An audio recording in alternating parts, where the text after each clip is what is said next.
Make your decision and spring back into action on today's Oblyron divination.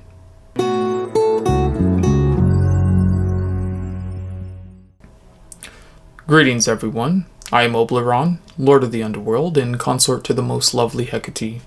Thank you for joining me on today's Elemental Synastry Reading.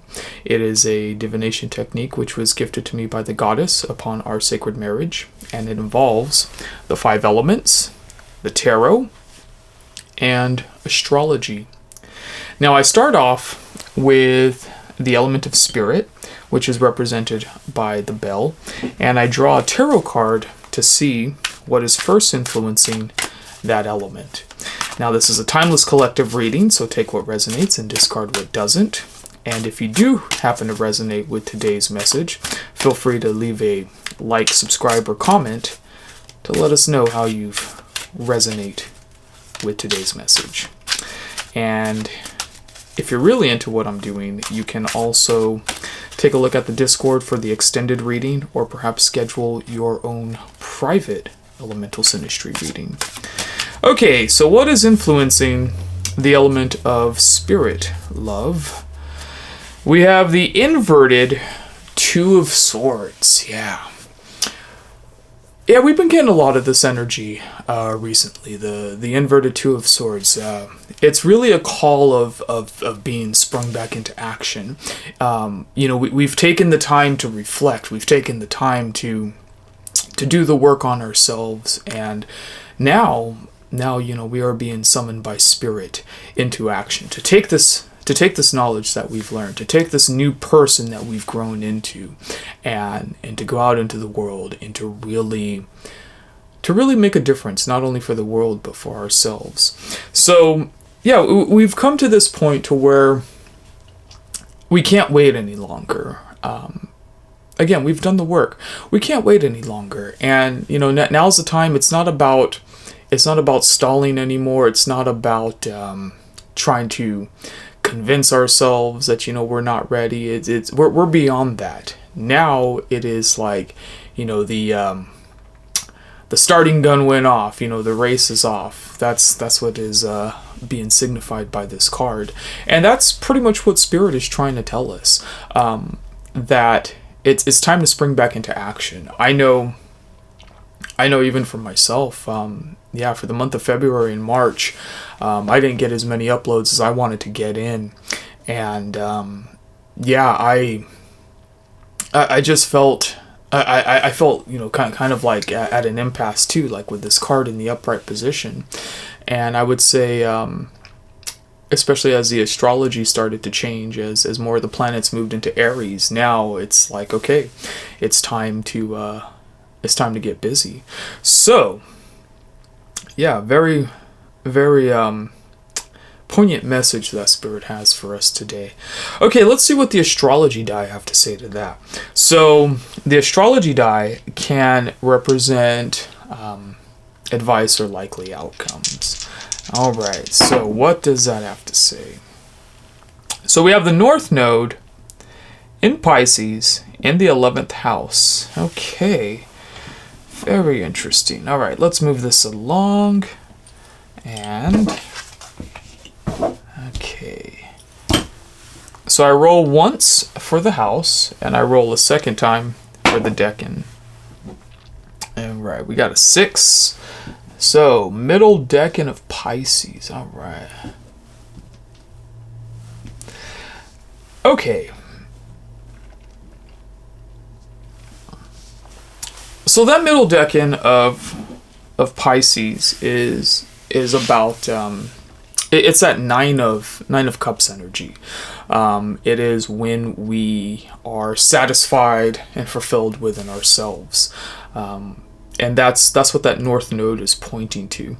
So we're going into, or I should say, as we begin to manifest our North Node, and for those who don't know the North Node, it is the karmic path that we are destined to become in this life, or at least it's the karmic goal that we're working for in this life. It's kind of a crash course definition. So basically, by our North Node being in this second decan of Pisces, it means that, you know, we're destined to do the work on us to the point to where we find that satisfaction within ourselves, to the point to where we are sated within ourselves, we are complete within ourselves. We are on an emotional level, we are just this very well-rounded, complete, balanced person. We are the person that we need to be for ourselves, and that brings us a great sense of inner joy when we do know ourselves and we know how to act appropriately. So that's our North Node. That's our karmic destiny. And the fact that we have this combined with that inverted Two of Swords energy means that it's time to step back into action, to really go back and be on the path of pursuing our highest and best. It's really time to step back into action and being proactive with our own happiness. And again, you know, we've already done the work. We've already did all the reflection and all the things to be able to understand our situation. You know, maybe this could be coming out of a relationship, maybe it's a job situation, whatever it is. Maybe it's all of the above. But whatever it is, again, there's a call for action, a call for action specifically to really embrace our own happiness and our own self-fulfillment too. All right, excellent. So let's see what's happening with the element of fire now. Now, fire is represented by the wands. It can represent our drives, ambitions, and desires. And yes, it's a wand because it's a very focused energy, very directed, very focused energy. Very, very much also tied in with the human spirit, the perseverance of the human spirit as well, that energy of fire. Okay, so what is influencing? Oh, wow, that's a lot of cards that came out. Here, we'll take the top. Okay, Queen of Swords. Okay, we'll put the rest back. All right, so we have the Queen of Swords influencing that. All right, yeah, she really wanted to come out there. She had something to say about our ambitions and our drives and desires. All right, so when the Queen of Swords steps in, it's really about telling us, you know, something that we probably need to hear. You know, she's very, very practical, very grounded in her approach in pursuing, you know, her communicative and her intellectual endeavors. She will tell you what you need to hear. Queen or court cards, which the Queen is a part of. Court cards can also mean that you know, it's possible that some people might be coming into our lives. Could be a woman or it could be a person with the Queen of Swords energy, either or, woman or man, it doesn't matter. Just as long as they have that Queen of Swords energy. So either there is someone coming into our lives who can be a type of mentor, a very knowledgeable mentor to help direct us with our drives and ambitions, perhaps our desires. Someone is coming into our lives, or it could also just be the meaning of what is behind that. Maybe we are claiming the Queen of Swords energy for ourselves. You know, we're taking that Queen of Swords energy and also channeling it into our ambitions, drives, and desires. So we're taking a very focused, a very intellectual approach, a very communicative approach in being able to funnel that energy of fire. So again, yeah, either someone coming in to be a mentor, or perhaps we are mentoring ourselves with this Queen of Swords energy. Yeah, and I think it's interesting because, you know, we have more swords. So we got the Two of Swords here, we got the Queen of Swords here. You know, the elements of fire and air are generally about action and doing things. So there is a lot of call to go back into action. There is a lot of call, or a calling which is summoning our judgment as well.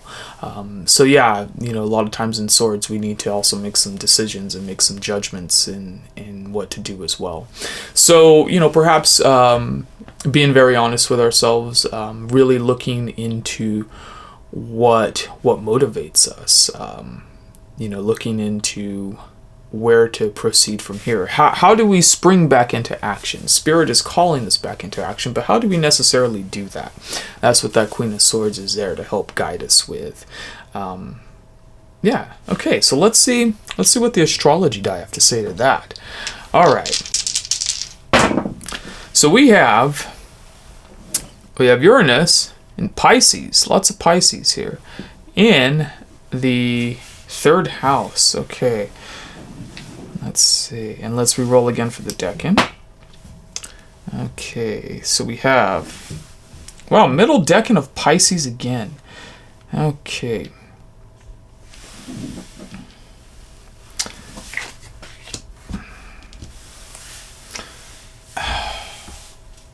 Yeah, so it's very interesting. We have, yeah, so that Uranus energy, it's really about coming in fast, coming in quick, and really just kind of really mixing things up, kind of really stirring things up. That's usually Uranus's energy, that sort of rebellious planet. The sky is the limit, and all these possibilities are happening. So, Uranus is coming in. I think it's interesting that it's also the second decan of Pisces again. We have 2 second decans of Pisces, and as I'll get into the aspects later, these are actually trined. So very interesting. This is basically saying that, so not only are we kind of stepping into our north nodes by springing back into action, but we also need to redefine what gives us our sense of pleasure, what gives us our sense of emotional stability, our comforts. Again, that middle decan of Pisces is that 9 of Cups energy. It's really about being fulfilled within yourself. So with Uranus influencing that, it's really saying, okay, well, maybe it's time to reevaluate. We have Uranus with the Queen of Swords there. So there's a lot of new information coming in. There's a lot of probably really a lot of things being said or being felt which may feel like hard lessons to learn right now, but it's the truth. Or maybe there's some new ideas coming in which maybe we didn't know that we needed to go in that direction, but maybe some flashes of inspiration or whatever. A lot of things sort of happening in there. This sort of maelstrom of chaos and new ideas and new ways to look at things. That's usually what Uranus does.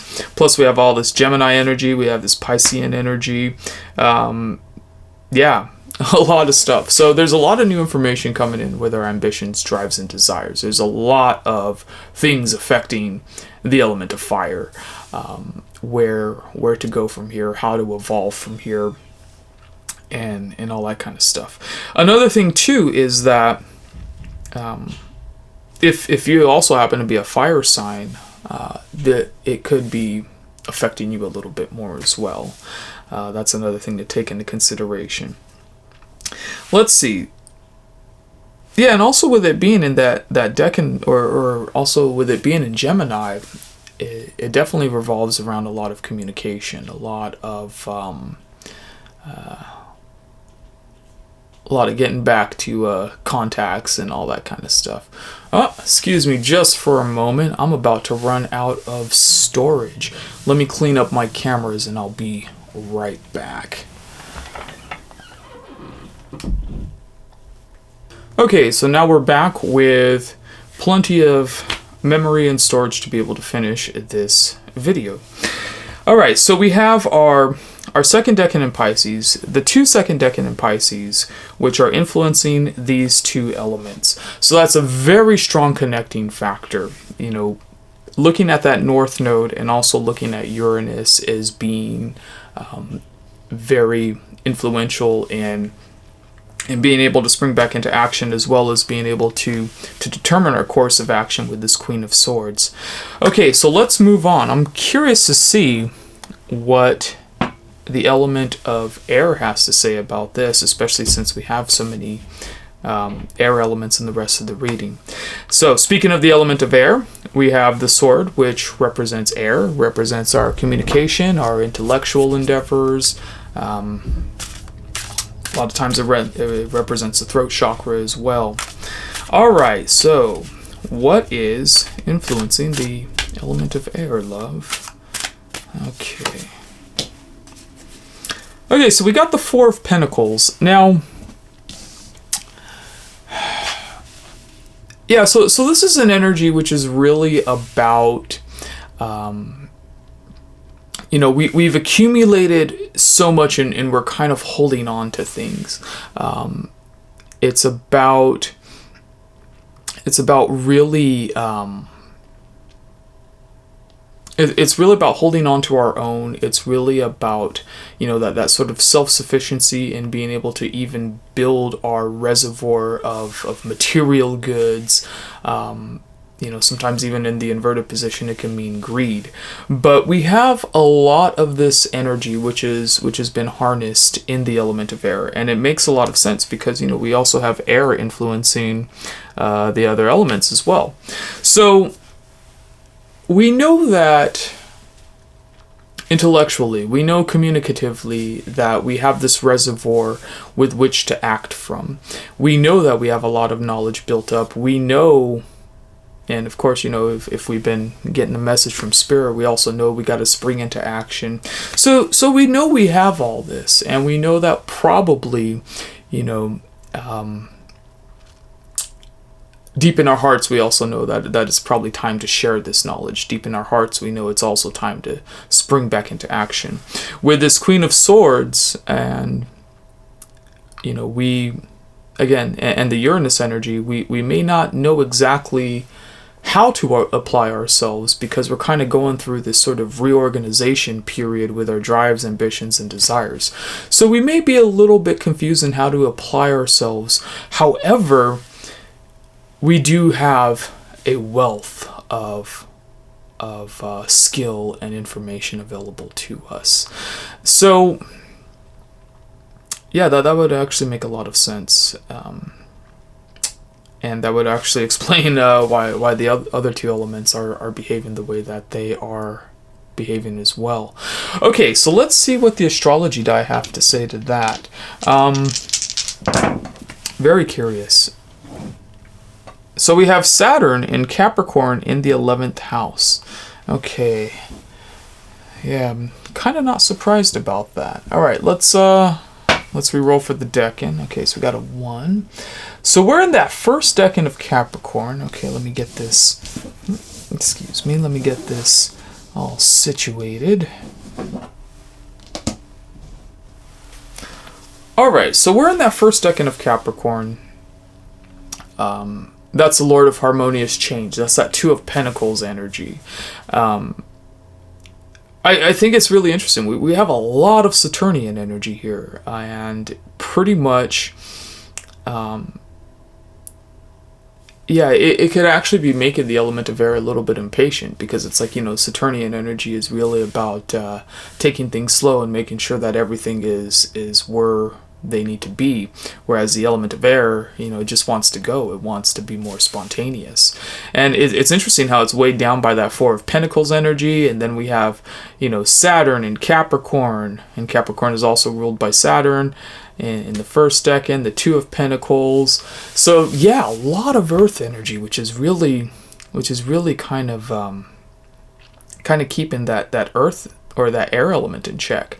We also have and it's also in the 11th house, which is a house ruled by Uranus too. So, you know, it's really about more rebellion and not not going with the status quo, but yet here we have all this, this grounded energy in this house of expansion, or in this house of rebellion. It's really interesting. Also affecting an element of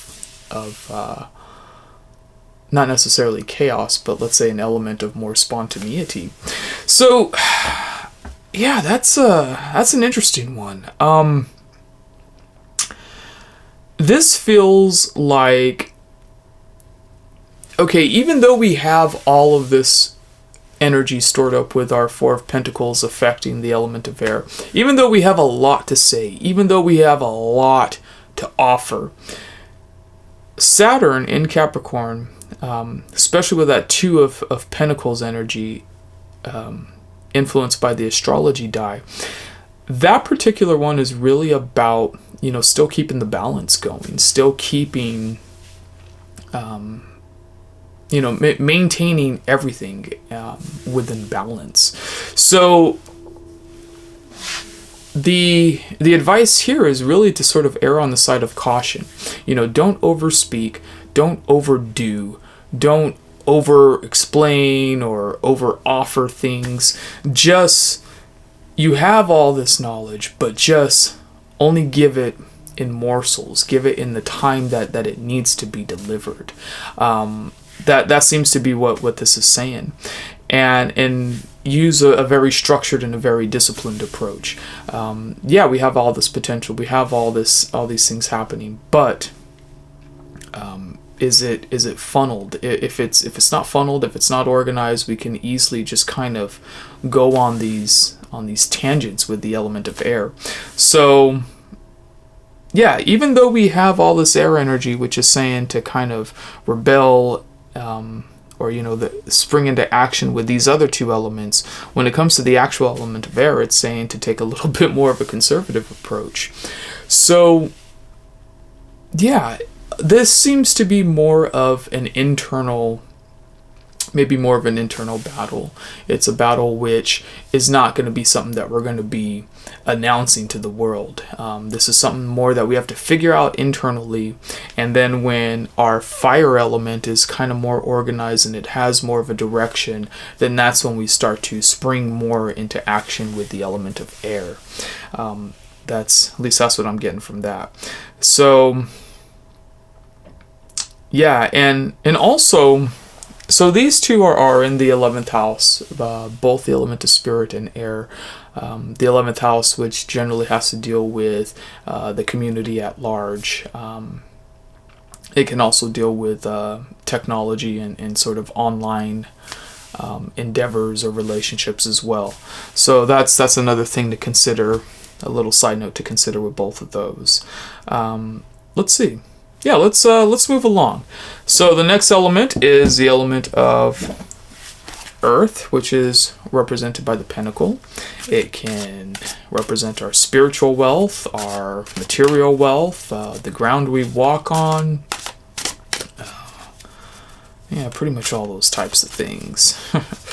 All right. So what is influencing the element of Earth, love? All right. The moon. Okay. Yeah, it's always funny how these readings work out. We have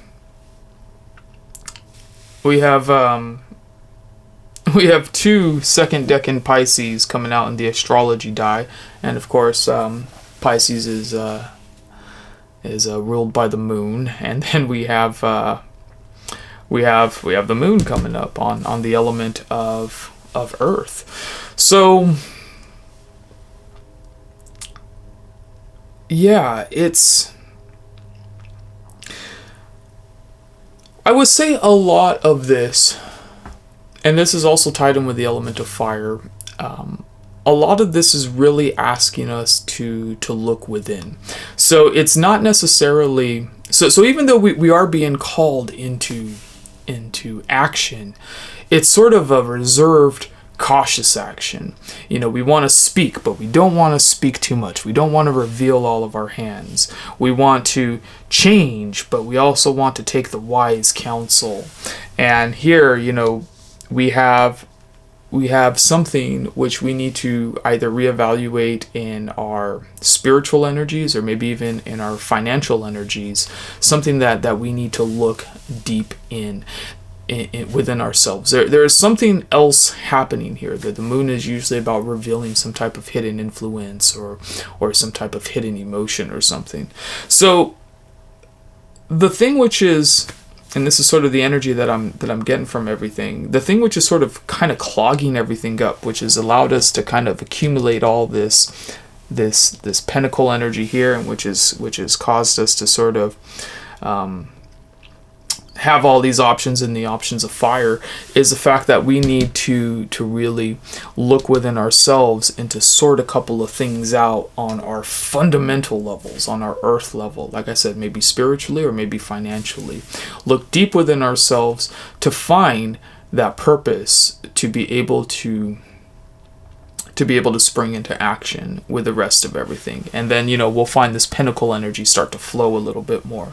We'll find the Queen of Swords and fire start to organize itself a little bit more and be able to be more directed and focused. So all of that starts with looking within oneself, especially towards the element of earth. All right, let's see what the astrology die have to say to that. What are we looking for? Oh my goodness, some more Piscean energy. Okay, so we have the sun in Pisces in the 4th house. Lots of Pisces. Let's roll again for the decan. 12. Okay, so we're in that 3rd decan of Pisces. Wow, okay. Very interesting.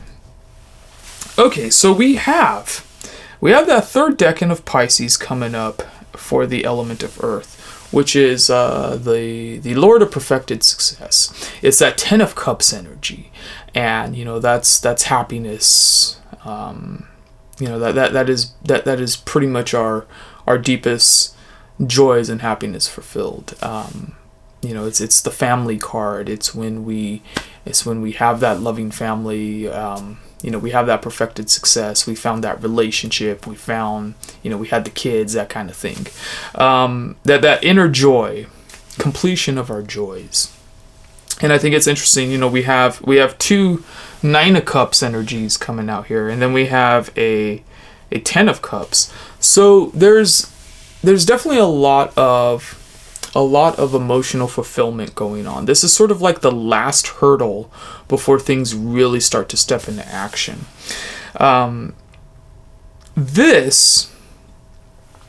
I think this is really interesting. This is basically saying, especially with that sun coming up, basically we are thriving when we are ourselves within the home environment. When the home environment is taken care of, when we can be happy and fulfilled in there, then that's when we can really thrive.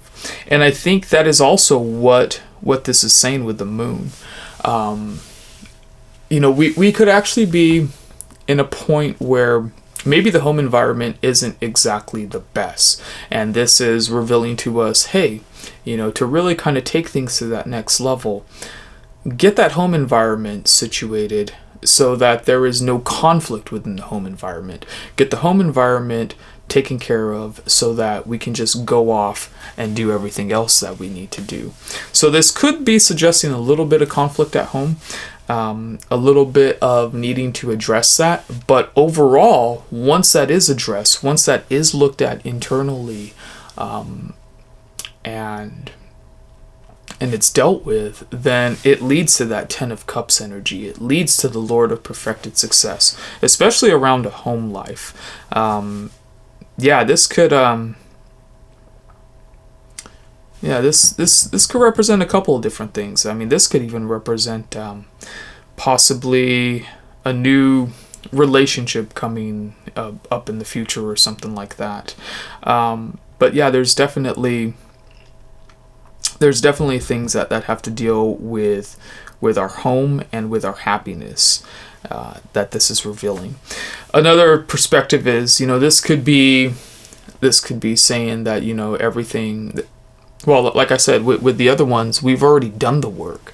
If we've already done the work, then what's right around the corner? Well, the results of our work, the fruits of our labor. So this could be saying, you know, the fruits of our labor, our happiness, our home life, everything is going to come into fruition because we did do the work. And that's what's revealed to us too.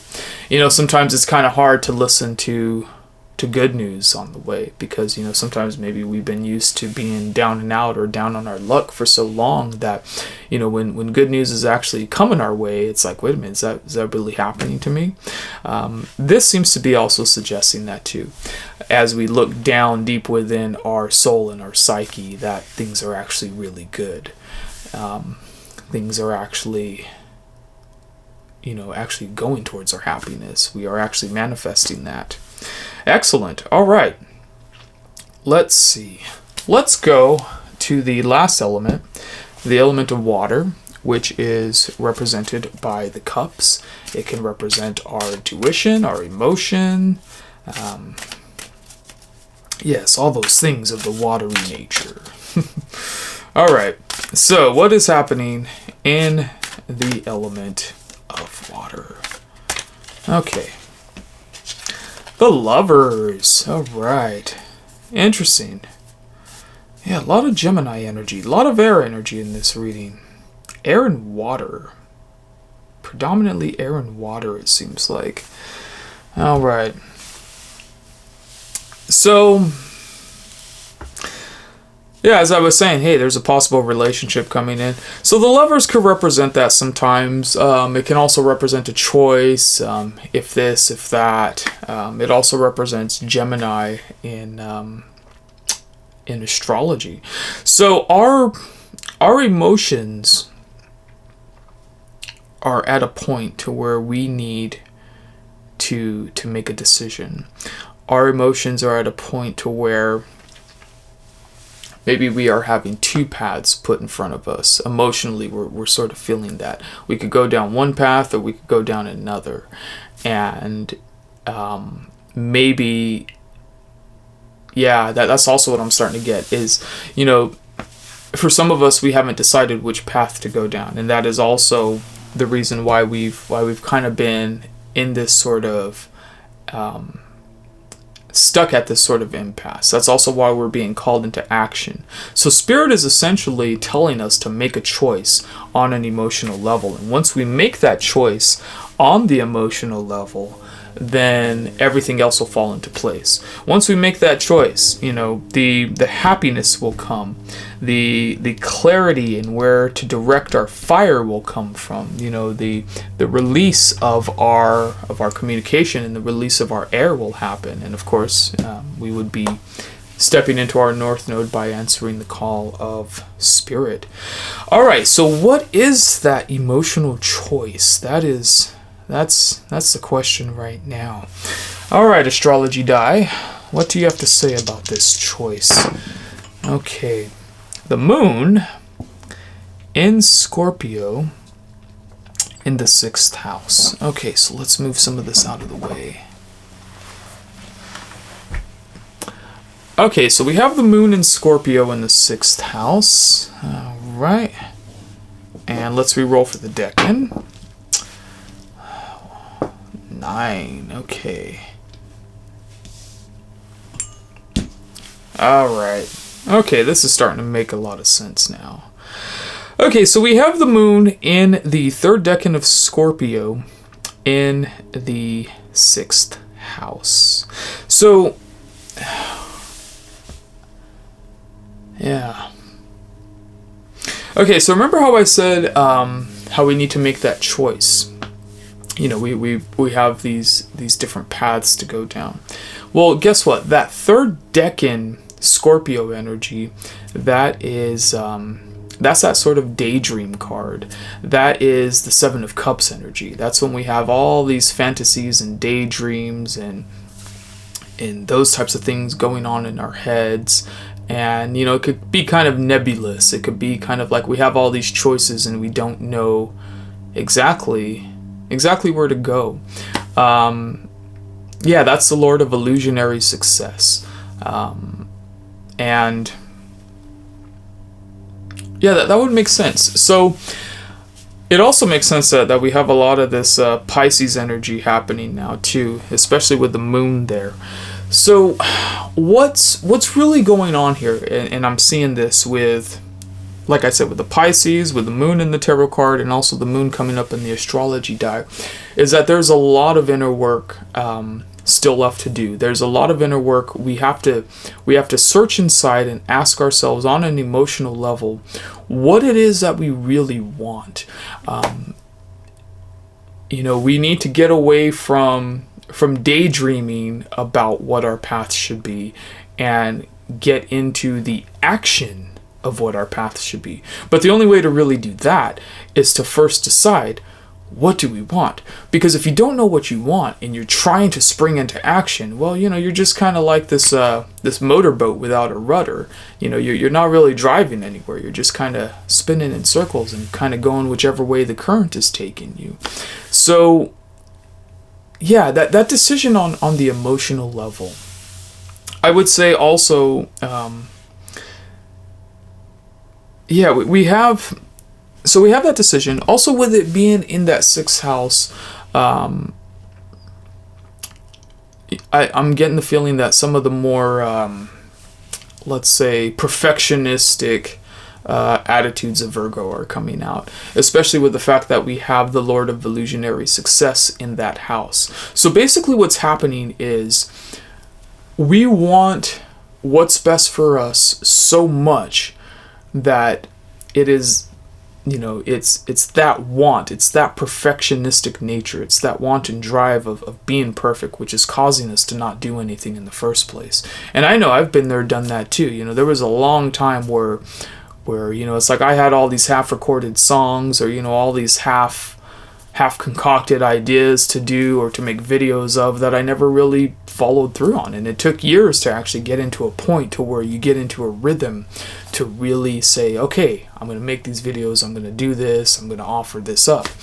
So, this is really what's happening, is it's that attitude of, am I good enough to even be doing this? Can I do this? Can I sustain this? And so, it's all these ifs, ands, or buts that we're asking ourselves, which is really kind of keeping us from springing into action.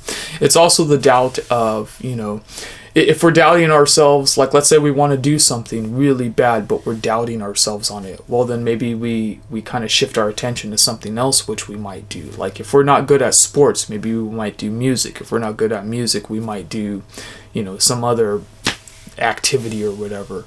So it's also about that too. And the energy now is really about, don't worry about being perfect at it. Don't worry about any of that stuff. Just pick something and go with it. Just, put your foot down and spring into action, because action is better than the plentiful inaction that's been happening right now. We've been inactive for so long, we've accumulated all this knowledge right here. We've been inactive for so long, we have too many options available to us. And it's not that we can't create a wonderful life with us, because the Pentacles reading here is very positive. It's saying that, our ultimate success and happiness is right around the corner. It's within us. So we've obviously accumulated enough knowledge and enough wisdom and awareness to be able to live our highest and best lives, but it's really the action which has not been taken yet. So yeah, lots of dynamics happening within here, but you know what? That's how life goes now, isn't it? A lot of different dynamics. You work on something else comes up. This happens, that happens, whatever. It's chaotic mess. All right. Okay, so let's see. Let's look at the aspects, because I did see that there was a trine there. So yes, we did have this trine. In fact, it's a perfect trine because these are both sixes. This is also that second deck in Pisces for both of these, in spirit and fire. So it would definitely suggest that that yeah, we are there. We are at that point to where we feel sated within ourselves. We feel emotionally fulfilled within ourselves. We just don't know exactly where to go with that yet. But therein, with that trine there, it amplifies the importance of what those elements are trying to tell us. And that is Spirit telling us to spring back into action, and the Queen of Swords. So again, springing back into action and having that Queen of Swords energy either within us or as possibly a mentor, those two types of things will help us to really figure some things out. Let's see.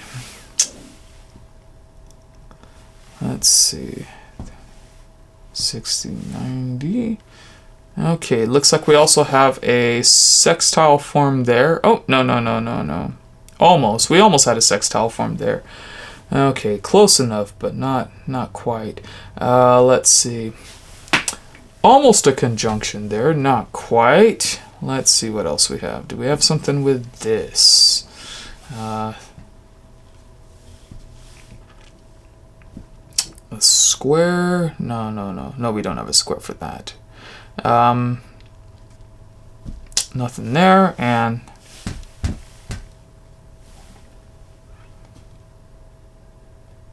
let's see, yeah, nothing there too. Wow, so we just missed out on a bunch of sesquiquadrats and inconjuncts. I guess that's good. And we have that trine. So the secondary message really about this with the aspects is just that trine right there. Yeah, the main overall thing.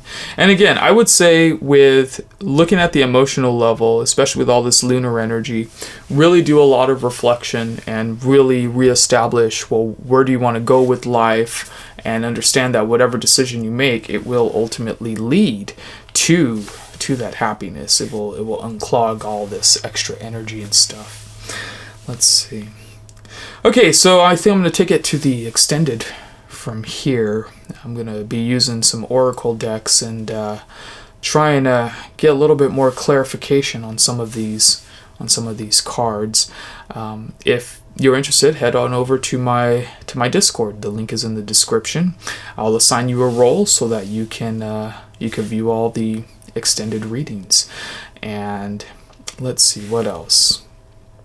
Yeah, so like I said, if you've resonated with today's reading, feel free to leave a like, subscribe, or comment. Let us all know how you've resonated with the reading. Thanks again for joining us today, and may Hecate illuminate your path and guide you at the crossroads.